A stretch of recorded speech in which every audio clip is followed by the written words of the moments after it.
Yes, moja taarifa kubwa ambayo imetokea kutrend kwenye mitandao ya kijamii ni juu ya Rushney akimsema mume wake na Hamisa Mobeto ambaye anaitwa Stephane Azizi, kitu ambacho kimeweza kuwashtua watu wengi kutokana na Rushney na Hamisa Mobeto ni marafiki wakubwa, mpaka watu wameshangaa kwa nini inakuwa hivi, kwa nini anamsema mume wake, kitu ambacho chatting ambazo zimeweza kuibuka kutrend kwenye mitandao ya kijamii, ambapo Rushney alikuwa akichati na rafiki yake wa juu ya Stephane Azizi ambaye alikuwa anamsema Stephane Azizi. Ukiangalia kwenye chatting hapa kuna picha ya Stephane Azizi, lakini kuna rafiki yake akatuma message, rafiki yake akatuma message akacheka akasema tazama huo mdomo, na Rushney akasema mbona kawaida, kwani shida nini?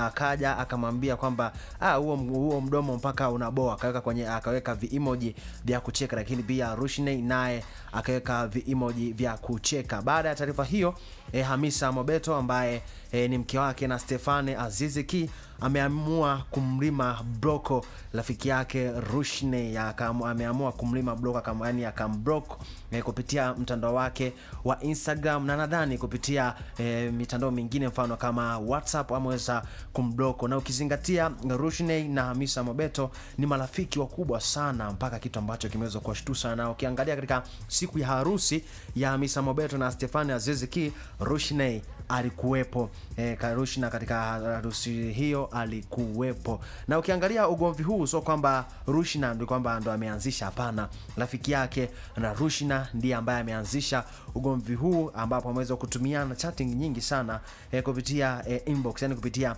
kwenye mtandao wa Instagram, au sio bwana? Rushney hakuanzisha ugomvi au hakuanzisha hizo story, labda rafiki yake ndiye ambaye aliweza kuanzisha hizo story wakimzungumzia au wakimsema vibaya mume wake na Hamisa Mobeto, Stephane Azizi ambaye ni mchezaji wa Young Africans, kitu ambacho kimewashtua watu wengi. Endelea kuwa karibu na Bea TV na kupata updates na habari mbalimbali ambazo zinazidi kutrend kwenye mitandao ya kijamii. Usisahau kusubscribe.